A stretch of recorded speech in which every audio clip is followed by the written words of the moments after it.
Welcome to Living on Purpose with me, Jenny Dean. In today's episode, my title is called Tips to Create a Happiness Makeover. I believe life is what we make of it. If we are bored or depressed or sad or lonely, we have the power to change it. Every part of your life that is not working is a place to shine and let love in. We just have to be aware of it and find clarity to fix the problem. Okay? So a happiness makeover, all that is a simple way of looking at your life with a fresh new perspective. I want you to start taking stock on what isn't working in your life and then being aware of it and trying to change it. I want you to focus on what you want in your life rather than what you don't want. Okay? So in today's podcast, I'm going to talk to you about how can we have a happiness makeover? How can we make a happiness makeover? I believe that we have the power to change our lives. So I believe that, I used to be stuck in a rut teaching special education for 10 years and I remember dreading it every morning getting up, and I remember thinking, cannot be my life. This is not, I love the kids, but I did not love the paperwork. I did not love how I was constricted for 8 hours a day and couldn't leave the school. It just wasn't for me. And so I would make fun of the coworkers or just kind of make fun of my environment just because I was insecure of what I was doing and I was not doing it to my fullest potential at all. I was definitely just getting by day. And it's not a fulfillment. I never felt fulfilled. I just kind of felt like I was doing Groundhog Day and going through the motions. And I feel like a lot of people are like that. We're all stuck in that kind of circle of life. And I was thankful and lucky enough to find my passion because I had 2 babies after teaching. And then I was like, well, what do I want to do? I'm not a stay-at-home mom because that's the hardest job in America.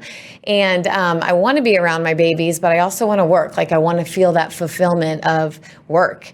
So that's how I found fitness and found yoga instructor and all of the other stuff that I do. But it was work. It was taking me out of my comfort zone to try new things, to get to know what I was passionate about and get to know that you can make a passion your career, and it's really cool because I can say it is, it's like you're not working every day. You wake up and you're thankful for what you do. You're excited to wake up and excited to do what you do. And it doesn't feel like work. I never, ever have felt like I did teaching school where it was an 8-hour day and then the whole day I just wasn't fulfilled or happy. So I want to try to have guidelines and help people see that there's another way of life, that we are in control of our thoughts and how we want to live our life. Okay? So a happiness makeover is just a simple way of looking at your life with a fresh new perspective. I want you to take control and evaluate your life. What are you not happy with? And what do you want your life to look like daily? So it has been proven that what we focus on becomes our reality. And I really, really live by that. So if you don't believe me, try it out for 7 days. Focus on one thing for 7 days. And you will notice that your world reflects your thoughts. What we focus on is what we think about 24/7. Okay, so an exercise you can try is make a list of what you want your perfect day to look like what you want to do, what you want to wear, who you're working with, what your environment looks like, and write it down, think about it, and that's called manifesting it, and focus on it, and it really will come to life. So they say for 7 days, you're supposed to focus and manifest on one thing and just kind of watch what happens in your world and see what you're thinking about, focusing on, and it will change the way you view your lives. So I had a client, and this goes with weight. I had a client who wanted to lose weight, and it goes with compliments. This morning I was in class and I told a girl, I was like, your sports bra is really cute. And then she went on about how she drank last night, how she's really bloated and full of sodium and all this stuff. And I'm like, all I did was say your sports bra was cute, And I do the same thing. We need to acknowledge the compliment and be like, yeah, thank you. That's really it. No one really needs to know what you had last night or why you feel bad or what's wrong. Just say thank you and, move on. And it's just a way to celebrate yourself and to accept the nice compliments coming in. And it will affect your whole demeanor in life. So I'm working on that too. The same goes for work. I remember being a special ed teacher for 10 years, and I would dread going to work. Like I said before, I would use excuses and act like my coworkers are the ones with the problems when really they weren't. They were the one that loved their jobs, and I kind of thought that they were crazy because I was not in that same place. And I knew in the back of the mind it wasn't my dream job, and I was just going through the motions, and it just doesn't feel very well. So I did this exercise. I had 2 babies, and I'm like, I don't want to stay at home. So I remember writing down like what my perfect day looks like and who am I helping. I had been a teacher my whole life. I taught tennis growing up. I taught swim lessons growing up. I taught water aerobics. I've taught I've taught little kids yoga, I've taught yoga. So teaching is just my jam. I've been doing that forever. And I knew I wanted to be a teacher still. I just kind of wanted to change my audience. Like I wanted to have adults, I wanted to work in the fitness realm, and I was just excited about doing that. So I wrote all that down, and it all came to life. Like my coworkers are my best friends who I teach with. And I've surrounded myself with a really good core group of people that we're ambitious. We love to focus. We're really energetic. Like we can feel people's energy, and just because we work in the same environment, and it's all healthy, and it's all about, how we can live our best life and just feel amazing while we do it. So I really do believe in writing things down and just being aware of what you don't like in your life so you can change it, or just try to work on it as much as you can. So do that exercise, try it. It's just, what does your perfect job look like, your perfect day look like? And you'll start to notice once you manifest it that things will start to come your way. That's just kind of how the universe works. So speaking from experience, when you are living in line with your purpose, and I can say this now, I've been teaching for almost 7 years, yoga and fitness classes, and it is definitely what God is, definitely put in my way, or like it is I'm like doing the stepping stones to heaven, I feel like, because when you live in your purpose, you are 100% aligned, and you don't try to go through the roller coaster and, try to get off track and go a different way. You're just staying in your lane, and it feels really good, and good things will start happening to you. I am lucky enough to be in this position now. I wake up and excited for my day, and just helping other people is really like my calling in life. A happiness makeover is focusing on what you want versus what you don't want. So I remember teaching being like just focusing on the negatives. Like I hate that we, get a 20-minute lunch and I have to do paperwork for 3.5 hours. And then my favorite part was being with the kids, but you're not with them a lot. You were doing a lot of paperwork. So, and I always focused on the negatives, and there's nothing that happens when you focus on the negative. So try to focus on the positive and focus more of what you want, and it will all start to come together. And so an exercise that a counselor actually told me to do is to write out your 5 things that you value most in your life.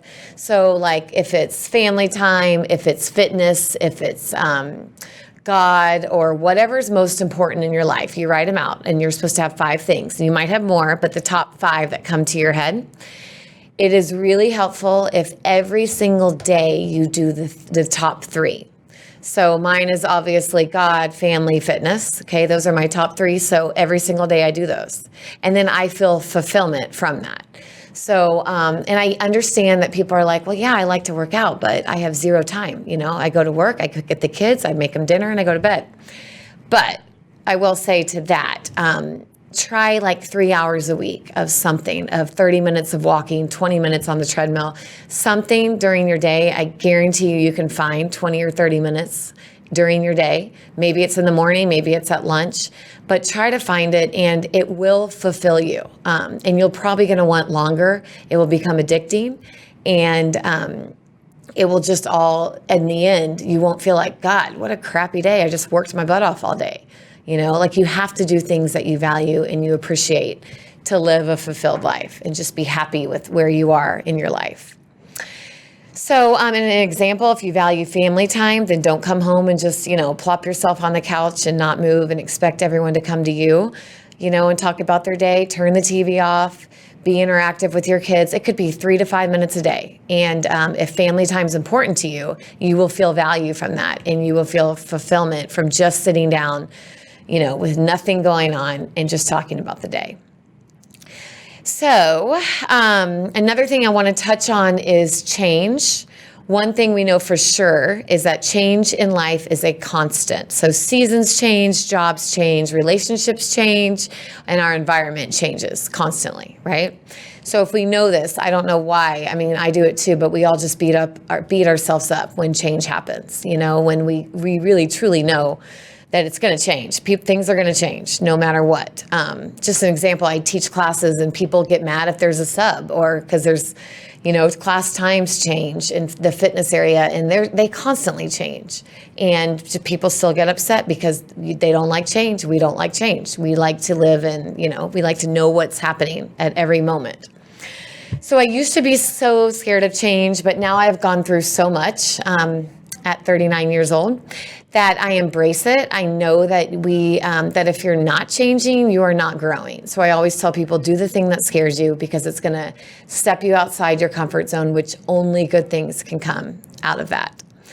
I believe if you are scared to do something, you should do it. You should keep pushing yourself. And once you do it once, you won't be scared anymore. Like the subconscious of your brain will be like, oh, we've done this before, we can do this. And then you'll just keep pushing and pushing. And that's how you get, to like the pinnacle of your life. So fear equals good, comfortable equals not growing. And I have been comfortable probably for years, just, going through the motions and just being sleepwalking. And it feels so good to be woke up, it felt like a slap in the face, but it was all good things come from that.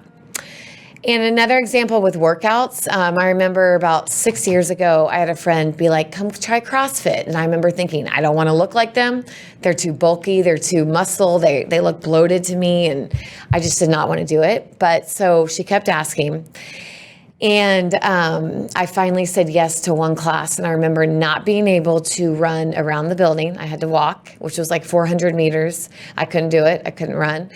And I remember coming back and being like, holy crap, just running around the building, I couldn't do. And I thought I was in shape. I thought I was in great shape. So most people would like walk away and be like, that was too hard. Those are crazy people. I'm never going to come back.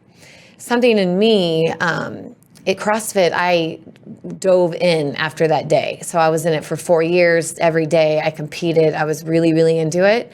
And it built my confidence like crazy, because if you could do 100 burpees and then jump over a bar and then lift really, really heavy stuff and then go run after that, you can do anything. Like I remember thinking, I can do anything, so you get stronger, not only physically, but mentally. It makes you just on a different level. And I believe that. And I believe it carries throughout your whole entire life. So every day I would come back and just, have my butt kicked again and again and again and again. And I just remember like laying on the floor after a workout and being like, what the hell was that?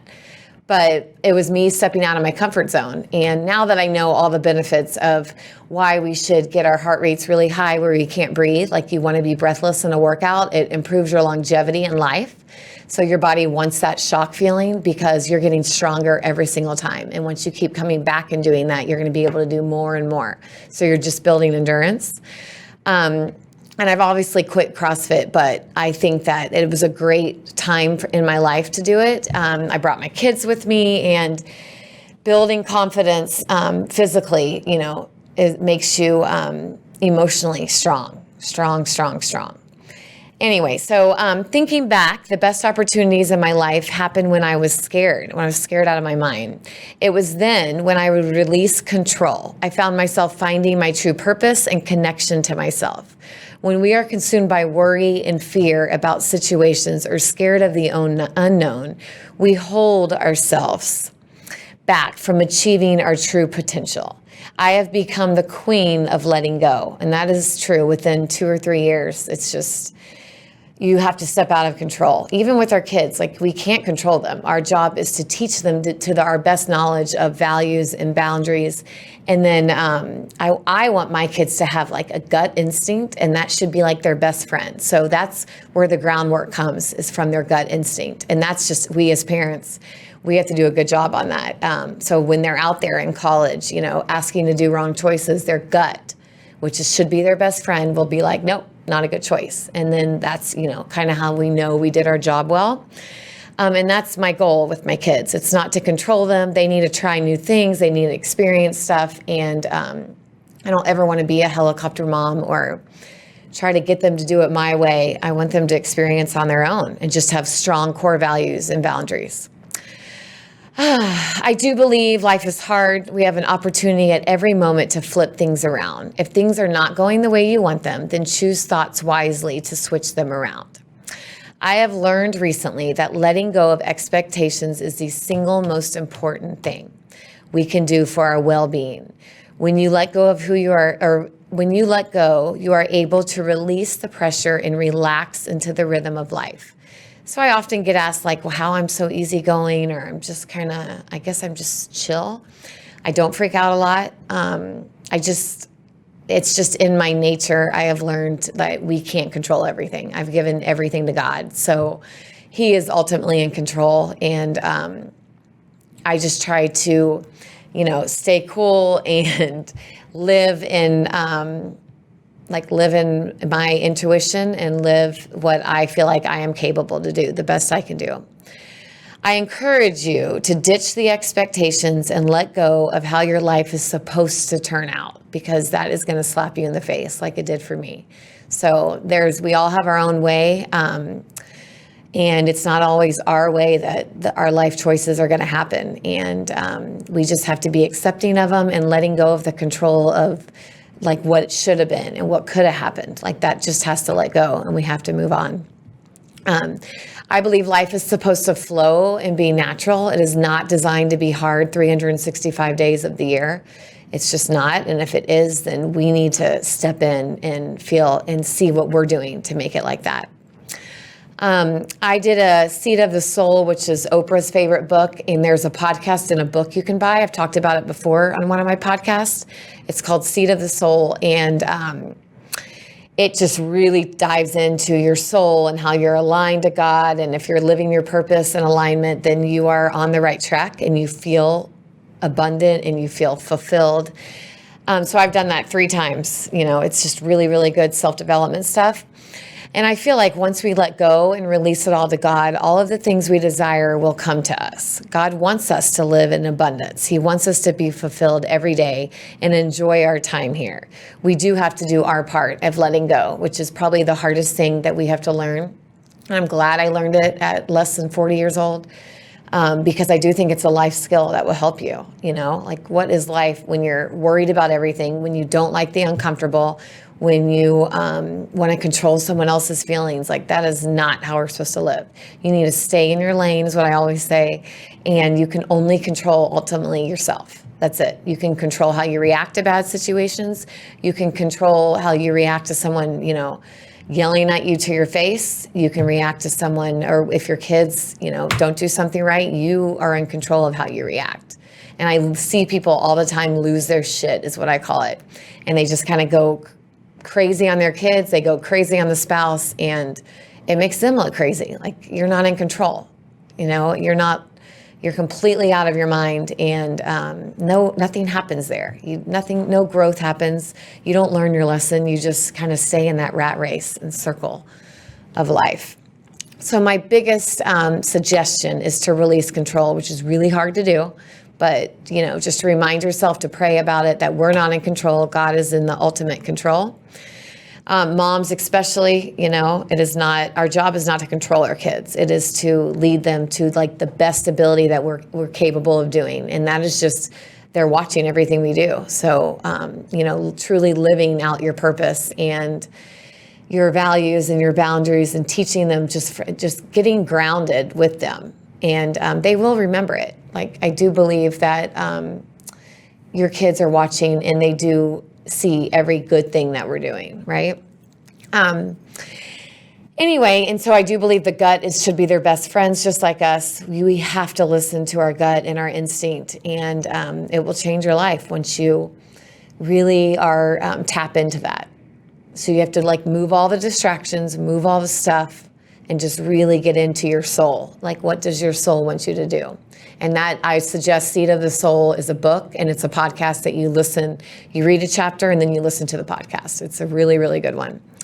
Also, I wanted to tell you guys, find your happy I brought. If you can see it, I'm showing it. Otherwise, it will be in the show notes. Find your happy. If you can see this, it is completely worn out. I refer back to it all the time because it talks about every single thing that you need in your life. It would be great for high school kids too, just to keep reading it. And it's just kind of like a life skill that I feel like we all need. Another book I have is Vibrate Higher Daily, Live Your Power. It's really good to just kind of be in control of your life. And once you're in control of your life, like, you are in control of the good and the bad. So you don't really have to go through the bad stuff. You can be in control of all the good stuff and how you react to everything. And it's a game changer, in my opinion, just to be in control. Anyway, that is all I have for you guys today. I will write more in the show notes about the exercises that you can do to help you, because if you're like, what the hell, what does this mean? How do I get in control? There are certain exercises. I mean, I did a full 2 straight years of complete self-development, like where I kind of isolated myself from everybody.